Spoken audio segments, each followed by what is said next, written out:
I'm going to show you a video clip here that it just blew me away. But is this the best candidate that the Democrats can choose? I mean, if this is the best candidate that they can pick and support and put on the ballot, and then the primary voters support this kind of guy, have a listen.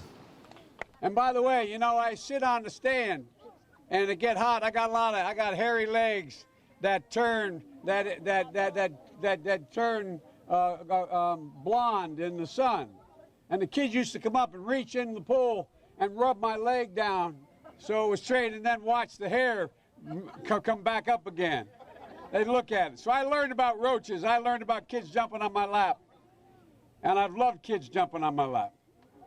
And I tell you what, the men, they're now all men. The guys I work with. All right, must be secret code or something. You know, hairy legs, sitting on the stands, hair standing up. Yeah, so what do you think? You're back there. What do you think? Come on. What is the secret code? I don't know, but whatever it is, I'm a little bit concerned that this guy has his finger on the nuclear codes. It's just, okay, so if anybody has any answers, maybe because when you have Alzheimer's, your mind just goes down these tangents, but you are talking about something that happened in your past life. So if you can actually figure out what he's talking about, post the comments below. 10% off your next bill. Yeah, see you guys.